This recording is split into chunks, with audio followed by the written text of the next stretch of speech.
There were lots of endgames in round 6 of the Tata Steel tournament in Wijk aan Zee. Let me show you a few of them. So first of all, the game between Levon Aronian and Wesley So. Wesley So, an exciting young player from the Philippines, playing against the experienced Aronian, who of course is leading the tournament at the moment. So after 14 moves, they've arrived at this position.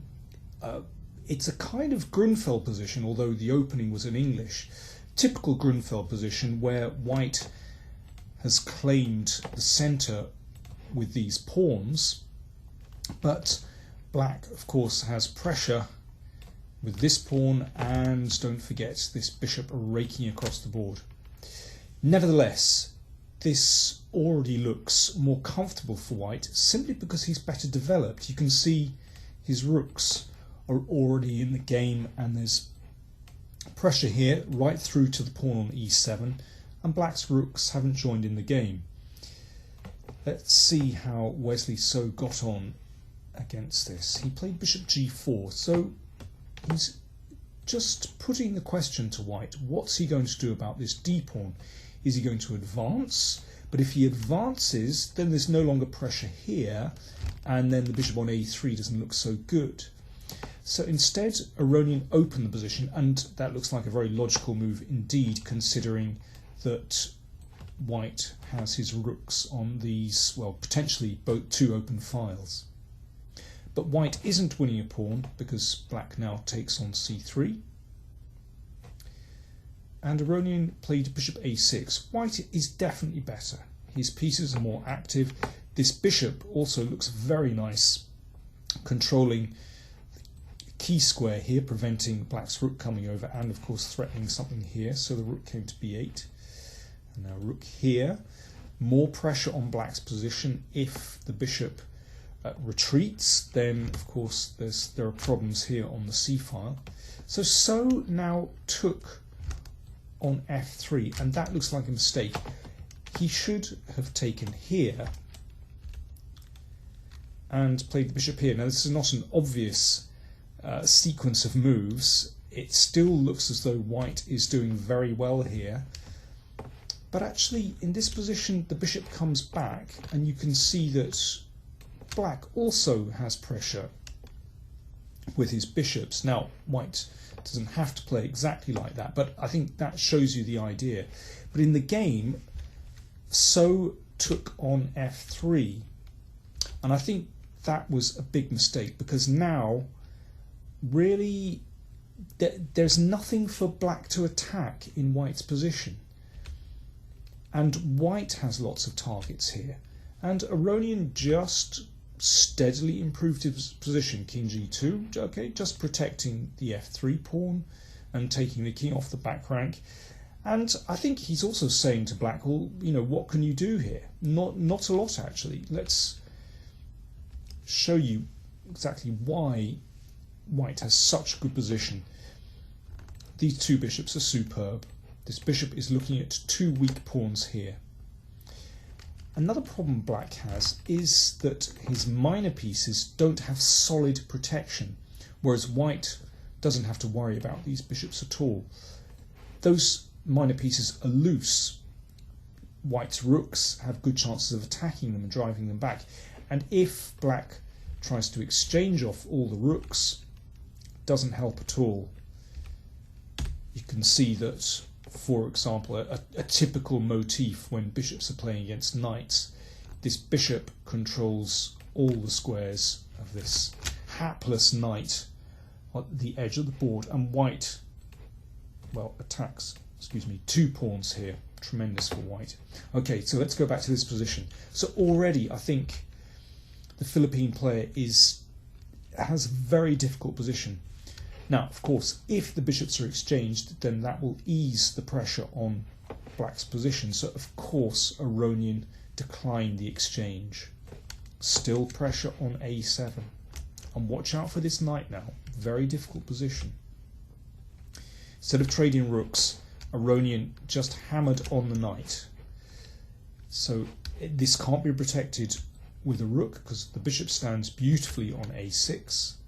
The knight advanced. Okay, attacks the bishop, but the bishop just came back, defends the pawn. And watch out, there's still potentially a threat here. Now, well, white could take this pawn, but black might be able to survive this position. So, but there's no rush for white. It's absolutely not obliged to take the pawn on a7.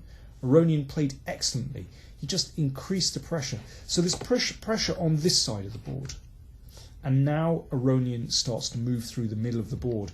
Now there's a threat to undermine, or just to, not exactly undermine, but just to harass the bishop on d6. Now this is the minor piece that has solid protection from the pawn, but driving the bishop back, then black's position will really be in trouble. King came here.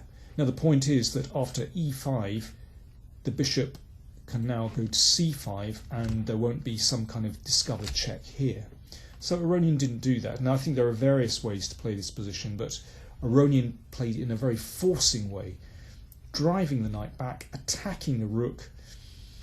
If the rook moves up to c7, maintaining protection over the knight, then simply rook here and then you'll switch to the c file, and this is a horrible pin for black to deal with. So Wesley So now grabbed a pawn and, well, tried to randomise the position, but the problem is that he just can't hold everything together. So watch out for these two minor pieces. They're both loose. If the rook comes, oh, and don't forget this, the rook is still attacked. So if the rook comes up, then rook here, and for example here, and basically black is not going to get out of this pin. So Wesley So played rook here. Of course this wasn't exchanged, but now there are two minor pieces attacked, and Aronian was just very calm. He realised that he had enormous pressure here. The knight is still attacked. Notice there's actually no safe square for the knight to go to.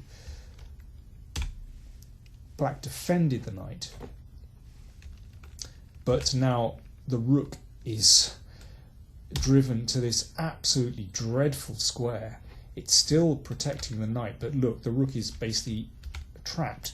Simple move, okay, putting more pressure on the bishop, but just threatening to bring the bishop back, winning the rook.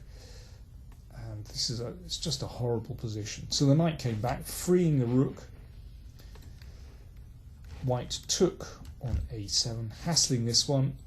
Of course, don't forget there's a bishop that needs protecting. If the rook comes down, maintaining protection, then rook c8 wins. Oh, that's another problem that black has. The back rank is weak as well, and white just wins there. So the bishop, the rook came to a8, bishop came back, and now this bishop is trapped, and there is no way out for black. Wesley So sacked the bishop, but in this position he resigned. Now, why exactly did he resign? Well, first of all, let's have a look and see what would happen if he traded rooks. There's actually, black still has enormous problems here. White still has a tremendous initiative. So the threat is simply to pin here. If pawn up, for example, well, the attack continues. Black's king is in terrible trouble. That's one possible variation. Okay, so what happens if the rook comes here to avoid that and protect the back rank? Well, the initiative continues. There's just too much for black to defend here. Oh, there's still a threat to play here. If the knight comes up, well, let's attack the pawn on e7. And now rook here. Okay, we hassle the knight. There's just too much for black to defend here. That knight still is in terrible trouble. The bishop comes back. Okay, let's say the knight moves here. Well, the bishop comes there, trapping the knight. I mean, you can see that black's forces are just in the four corners of the board. Basically, white has a winning initiative here. So resignation in this position was not too early. I think an excellent game from Aronian, and once again he showed how strong he is in these technical positions. Let me show you another game. This time, well, let's go right to the end of this game. A very long technical performance from Aronian, and we join the game, in fact, right at the end of the game. Aronian has managed to bring his pawn to a7. Little by little, he ground down Naidic and made progress here. The problem here for black is that not only must he take care that white doesn't just queen this pawn, but his king is in real trouble as well. Here's how Aronian finished the game. The queen came up to e3, threatening queen e8 and checkmate. So the queen came back, covering both squares here. But after queen e5, Naidic was forced to resign. Again, it's the principle of two weaknesses. A weakness here in that black has to defend that, but also a weakness of the king. Threat, queen takes f5, mate, and if the king comes back, then simply queen b8, and the pawn goes through, and the king, well, is safe enough behind these pawns. So a convincing victory by Aronian. Let me just show you one more game, and it's the game between Luc van Velde and Richard Rapport, and of course from these players we could expect something pretty random, and that's what we got here. This was a long and complicated game. It was a King's Indian. Rapport played very enterprisingly again, but Van Velde had a winning position. He missed several opportunities to win, and this was a really good chance. Let me just show you this one. White play. You can see that Rapport has a pawn on d2, but white can take care of this. Van Velde played rook d1, which is certainly not a bad move, and he should have won after that. But the win that I like is this, simply taking the bishop off. Now, Rapport obviously intended making a queen, and if this is taken, then suddenly queen f2 checkmates white's king. But instead of taking the queen, white can play queen takes rook. Threat to play rook takes queen, so the queen, let's say, comes here. Now, the material balance is rook and a knight and two pawns against the queen. So, well, it's a rough material balance, but actually white is completely winning this position because black's king is exposed and white's king is very safe. There's a threat here just to play, well, one threat is to play rook here and to swing the queen down. Another is perhaps to play the rook to c6 and deliver checkmate here. If queen takes pawn, that covers a few squares but allows queen f6, no defense. And if queen here, well, that covers the 6th rank and also the 8th rank. But here white can just play rook c5, there's a nice move. If this is taken, then queen g7 is mate, and otherwise white threatens, simple move, rook b5 and rook b7, and there's no satisfactory defense for black. But when games are really random, then anything can happen, and it's very easy to overlook things like this, especially when time pressure is involved.